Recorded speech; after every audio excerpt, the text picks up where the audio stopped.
Hey everybody, Mark Agnesi here again in the back room of Norman's Rare Guitars. Welcome back to another episode of Guitar of the Day. Oh yeah, I got the same thing I had on yesterday again. Jen, you're killing me. I'm sorry. Just absolutely killing me. What are you doing right now on Wednesday? I'm moving. You're moving. Yes. Jen took the day off today because she's moving, so it's still Tuesday here. And we're going to do our ES Wednesday episode. So I don't know if that Tele Custom's gone yet or not. Probably sold. If you're interested, just call me anyway. You know, sometimes they're still around. Oh, we've been doing a pretty big streak of ES guitars on Wednesday. Now this one isn't technically an ES guitar. It's got an F-hole in it. I think it kind of passes. And it's kind of one of the weirder ES guitars, so it's almost a Weird Ass Wednesday. Okay. Almost. Why don't you guys come back? Check this out.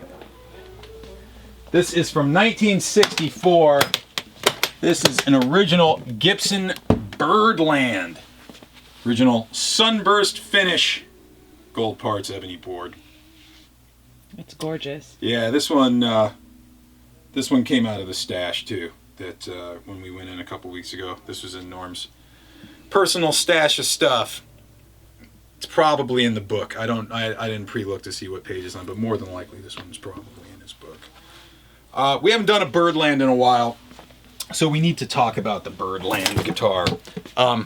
Yeah, I was close, but nothing happened. So, first off, the Byrdland was created by two guys, Billy Bird and Hank Garland. Byrdland. Makes sense, right? And what they were basically setting out to do was to make a short scale, thin-bodied version of the Gibson L5. Now they did a couple of, very rarely, but they did what was called the George Goebels L5, which was a regular L5 that was thin, but that was still 24 and 3/4 inch scale length. This is where it gets a little bit different. This is shorter scale. This is 23 and a half from nut to saddle, 23 and a half inches. So it's like an inch and inch and a quarter or less than standard Gibson scale length. Now what that will allow for is a little bit tighter fret spacing. So when you're playing like the jazz stuff and you need to do some of those huge stretchy chords, everything is just a little bit more compact, which is cool. The other thing you will notice is that there's no taper on the neck. Look at the nut width and follow that all the way down the neck. It never really tapers out like usually on a guitar as it starts to widen and widen and widen once you get down to the bottom. No taper on the neck at all. Stays the same width all the way at the first fret as it is all the way up at the 20th fret up there. So what is now there's another guitar that looks shockingly similar to this called the ES350T, and everyone kind of knows that guitar because that's like a Chuck guitar. That's a Chuck Berry guitar. It's a great picture from the night they did Hail Hail Rock and Roll of Chuck, Eric Clapton, and Keith, and they all have ES350Ts. What's the difference between the ES350T and the Byrdland? The same thing that's the difference between like a 175 and an L4.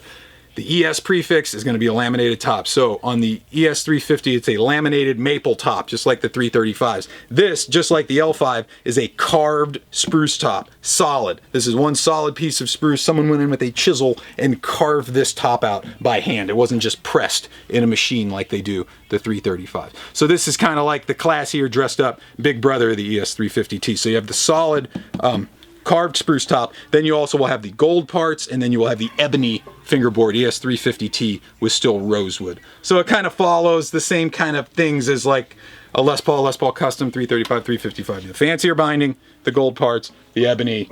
You'll see the torch headstock inlay just like you'd see on an L5, but it's thin, about half the depth of what an L5 would be. What are you giggling at? Half the depth of an L5.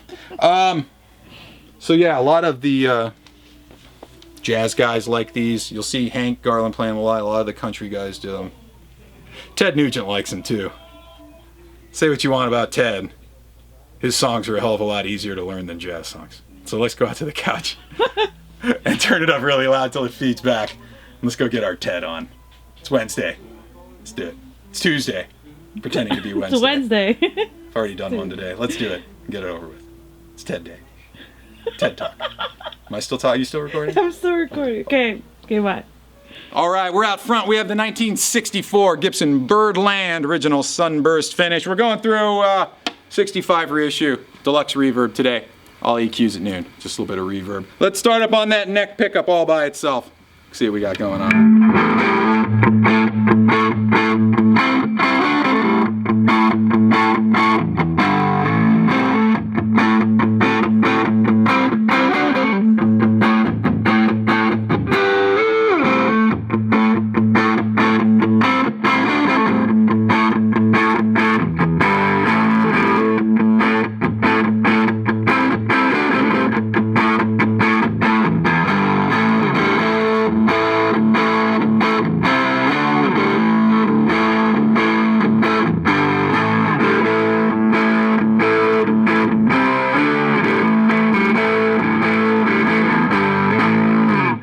Moving on into the middle position on the switch combination, those two pickups together. Let's see what we got.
So let's go down that bridge pickup, wide open all by itself. Let's see what magical sounds we got going through a Dime Deluxe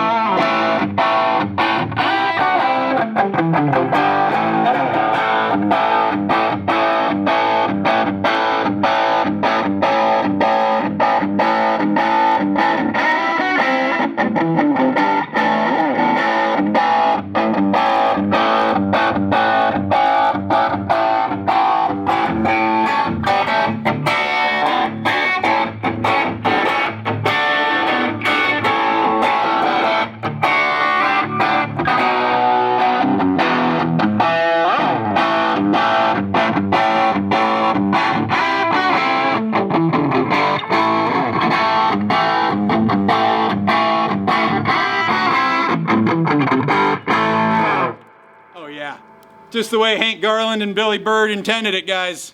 From 1964, it's original Gibson Byrdland. Short scale, 23.5 inch. Thin body L5, basically. Solid carved spruce top. Ebony fingerboard. Original Sunburst finish. Gold parts. There's your Wednesday for this week. We will be back tomorrow with another all-new episode of Guitar of the Day. Sorry, bass players. There's too many cool guitars in here right now. And there's not enough cool basses. We're doing a guitar tomorrow. It's going to be great, I promise. We'll see you guys back here tomorrow. Till then, follow me on Instagram, @Mark Agnesi. Follow the store at Norman's Rare Guitars. Check this and the rest of these guitars out online at normansrareguitars.com. We'll see you guys back here tomorrow for another episode of Guitar of the Day. Peace. Bye. Bye.